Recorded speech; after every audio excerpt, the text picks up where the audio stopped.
सबसे पहले रघुनाथ ने विभीषण को सिंहासन पर बिठाया, विभीषण को राजा बनाया, उसका राज्याभिषेक हुआ और विभीषण को कहा अब जाओ तुम सीता जी को लेकर आओ, क्योंकि एक राजा के द्वारा वो हरण हुई है, तो एक राजा ही कॉन्स्टिट्यूशन कहता है। ऐसे ही थोड़ी ना है कि तुमने जीत लिया तो कैसे भी जीत लो। राम जी कॉन्स्टिट्यूशन के अगेंस्ट नहीं जाते, पहले राजा को बैठाओ तो सही, तभी तो राजा जिसको किडनैप करके ले गया है उसको फ्री करेगा, ये व्यवस्था बनाई है। तो विभीषण को सबसे पहले राजा सिंहासन पर बैठाया और कहा अब तुम जाकर सीता जी को लेकर आओ। तो विभीषण स्वयं गए। राम जी ने विभीषण को जब भेजा तो कहा सीता जी से कहना स्नान करके और वो सब श्रृंगार, वो आभूषण जो गिराए थे ना, वो सब लेकर भेजा, इन सब को पहनकर सुंदर श्रृंगार करके बढ़िया से यहाँ आ। ठीक है, सीता जी सोची मैं इतनी उतावली हो रही हूँ, ये कह रहे हैं सज धज के आओ, कोई बात नहीं माँ, मुझे तो जैसी राम जी ने आज्ञा कही मैंने आपसे कह दी, कोई बात होगी। सीता जी ने खूब स्नान ध्यान आदि करके पूरा श्रृंगार करके वस्त्राभूषण धारण किए, मंद्र मंद्र गति से दूर से सीता जी आ रही थी। राम जी ने सीता जी को देखा, वाल्मीकि रामायण पढ़िएगा, और सीता जी ने राम जी को देखा और दोनों एक दूसरे को देखकर मुस्कुराए और आंख ही आंख में उन्होंने कुछ एक दूसरे से बात कही। जिनका संबंध होता है वो आपस में इशारे में ही संकेत कर लेते हैं, उनको ज्यादा कहने की आवश्यकता नहीं होती। आपस में एक दूसरे से बात हो गई, हमारा प्रसंग पूरा होगा तो यहीं घर वाले आपस में इशारा कर ही देंगे, चलो भैया लंगर दी तैयारी शुरू करो, चलो पंडित जी उधर हवन पहुंचो, तो कुछ नहीं पता लगनी।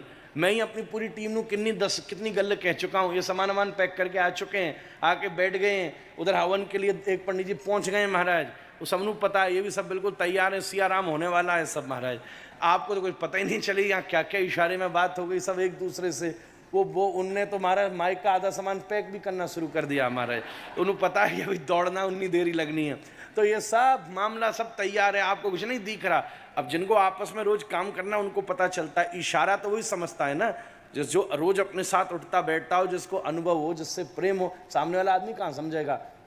राम जी ने सीता जी को इशारा किया, समझ गए। उसी समय राम जी आए तो दो तीन कटु वचन कहे, जैसे कई बार होता है ना कि छोटे बेटे को समझाने के लिए बड़े बेटे को पहले से प्लान करके बड़ी जोर से डांट दिया, तो समझता है कि वजह मुझे ऐसी डांट पड़ गई तो इसको कितनी पड़ेगी। एक बार एक सेठ जी का, हमारे आंखों की घटना है, सेठ जी का एक बड़ा लाडला नौकर था, मतलब उनके अब वो कुछ बदमाशी करने लगा, कुछ घर में से उसने चुरा चुरी लिया, अब कैसे भगाएं वो जानता भी है सब।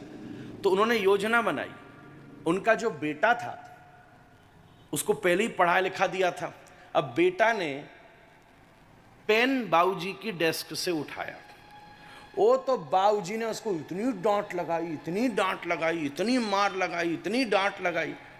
अब ये देखकर नौकर घबरा गया कि ये जब बेटा ने पेन उठा लिया तो बाबूजी इतने गुस्सा हो गए, अगर मेरी पोल खुल गई तो बाबूजी क्या करेंगे महाराज। तो चुपचाप घबरा के उसने रात में सब सामान वापस धर दिया, सॉरी बोल के बात खत्म करी।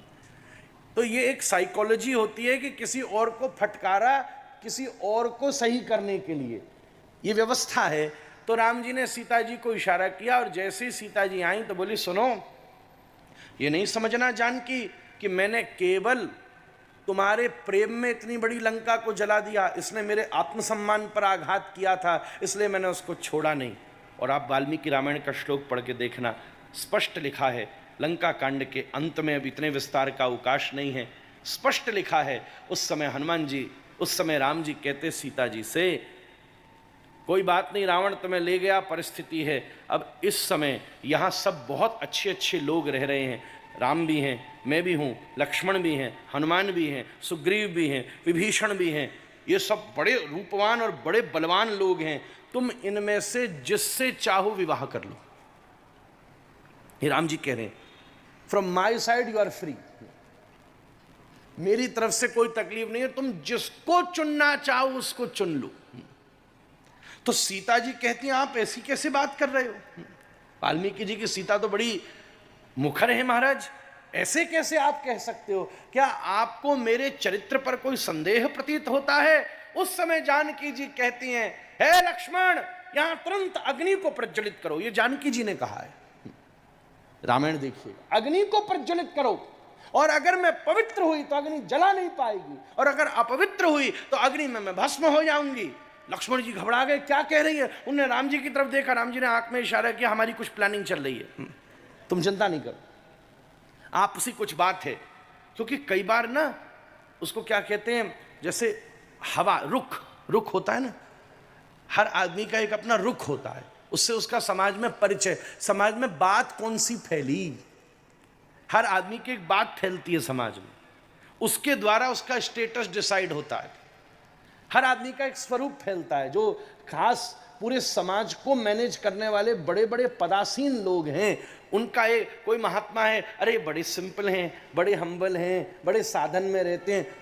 और कोई ऐसा भी हो सकता है, एक तरफ यही दिखाया जा रहा है कि परम साधु हैं, परम विरक्त हैं, दूसरी तरफ देखने पर जावें तो बहुत सारे साधनों का भी दर्शन होता है, परंतु समाज में कौन सी चीज का इन्फ्लुएंस ज्यादा गया है, उससे उसका प्रभाव और स्वरूप निश्चित होता है।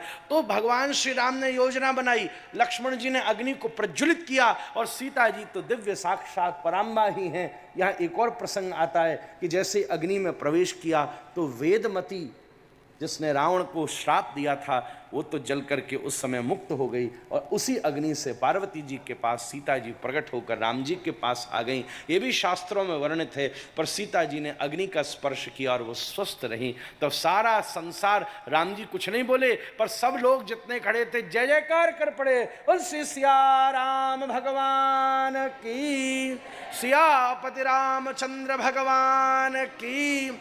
इस लीला से सीता जी की पवित्रता और पातिव्रतता पूरे समाज में प्रतिष्ठित हो गई। बड़े घराने के व्यक्ति जो करते हैं ना, उसका पूरे समाज के ऊपर इन्फ्लुएंस होता है।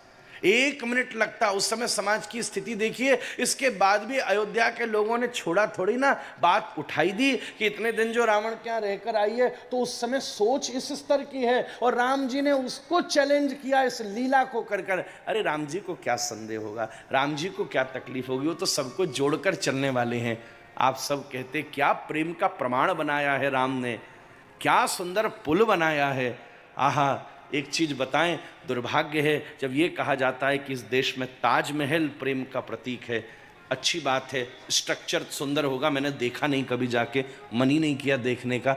पर हाँ, किसने बनाया आपको पता है? एक लेबर का नाम पता है, एक आदमी जिसने उसमें मेहनत करी उसमें से किसी व्यक्ति का नाम पता है, और जिसने बनाया उसके हाथ भी काट लिए गए। ये कहानी तो प्रसिद्ध है। पर राम को देखिए ना, वो प्रेम के प्रमाण हैं। उन्होंने पुल बनाया है सीता जी को पाने के लिए, और जिसने बनाया उन हनुमान को आप जानते हो, आप नलनील को जानते हो, आप अंगद को जानते हो, एक एक बानर का नाम लिखा है। अब बताओ कि इस संसार में प्रेम का प्रमाण क्या हो सकता है?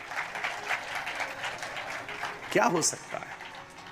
वहां एक आदमी हाथ तक काट देता है, नाम तक नहीं कहता, और अपने नाम पर स्थान बना देता है, और दूसरे वो व्यक्ति हैं जो सीता जी के प्रेम में पुल बनाते हैं, और एक एक व्यक्ति तक का नाम रामायण में आचार्य प्रकाशित करते हैं। कौन श्रेष्ठ है? कोई तुलना ही नहीं हो सकती।